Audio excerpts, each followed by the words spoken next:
Hello, then skin to go to Baidagni. સ્વાગત છે તમારું મારા કિચન. આજે હું બનાવવાની છું દેશી ચણેલો શાક. અને રેસીપી શરૂ કરતા પહેલાં જો તમે નવા હો તો મારી ચેનલને સબસ્ક્રાઈબ કરવાનું ભૂલશો નહીં અને હા બેલ આઇકન પર જરૂરથી કરજો. હવે પેનની અંદર આપણે તેલ મૂકીશું.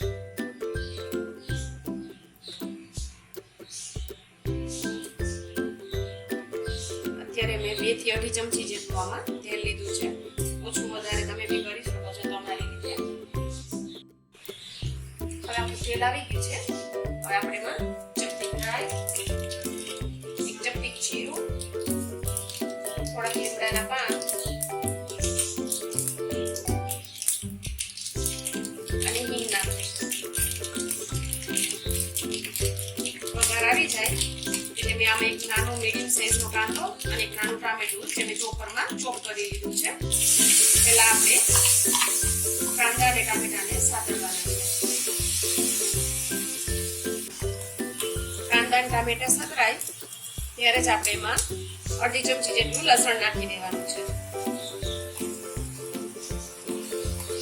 દેશી ચણાનું શાક બધા અલગ અલગ રીતે બનાવતા હોય છે.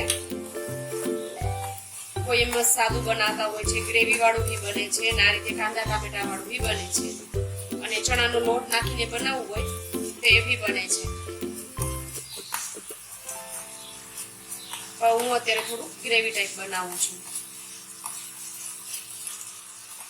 હવે આને 2-3 મિનિટ માટે આપણે થવા દેશું જેથી એ બરાબર પાકી જાય. 2-3 મિનિટ થઈ ગઈ છે, સરસ સતળાઈ ગયું છે. હવે આપણે એની અંદર મસાલા કરીશું. ચણા બાફવામાં મેં મીઠું નાખ્યું છે એટલે આપણે પહેલા સ્વાદ મુજબ જ નાખીશું, પછી પાછું જોઈએ તો આપણે નાખીશું. ચપટી હળદર,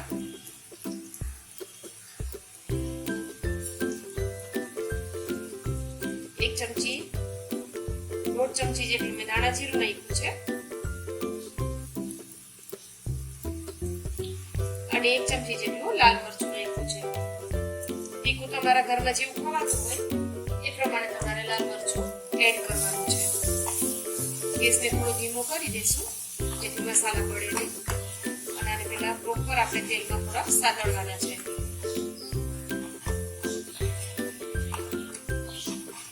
જેથી મસાલાની એકદમ સુગંધ અને સ્વાદ બેવ સરસ આવશે.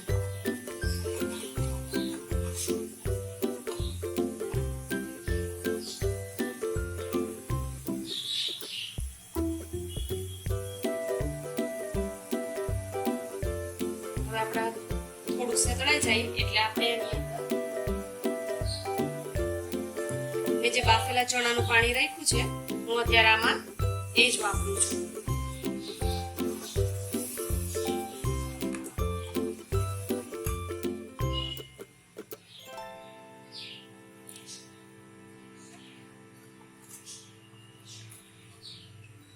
હવે સેજ ઉકળે પછી આપણે આની અંદર ચણા એડ કરીશું.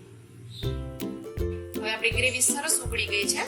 હવે આપણે આની અંદર મેં આ 1 વાટકા જેટલા, એક નાનો વાટકો જેટલા મેં દેશી ચણા છે જેને મેં પલાળ્યા હતા અને પછી બાફી લીધા છે. 1 વાટકો મેં અંદર ચણા નાખ્યા છે.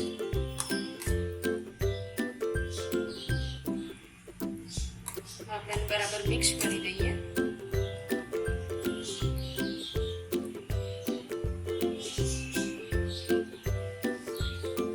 એની અંદર થોડુંક પાણી નાખીશું, જેને સેજ ઉકાળવાનું છે ને તો એકદમ ડ્રાય ન થઈ જાય એટલે થોડુંક પાણી નાખીશું.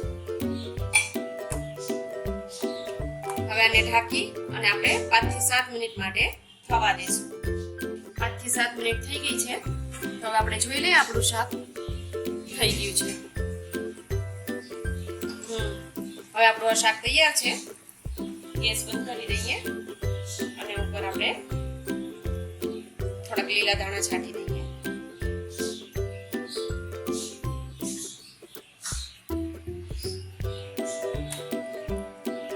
જો ગ્રેવીમાં તમને ચણાનો લોટ વાળું ભાવતું હોય તો આ સ્ટેજ ઉપર તમે આમાં લોટ છાંટીને પણ મિક્સ કરી દેવાનો અને લોટ વાળું શાક થઈ જાય.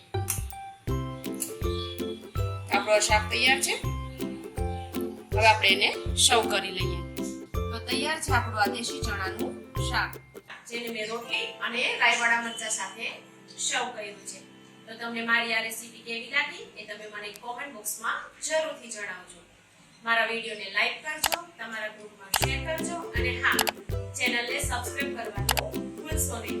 જો તમારે કોઈ પણ નવી રેસીપી શીખવી હોય તો મને કોમેન્ટ બોક્સમાં જરૂરથી જણાવજો.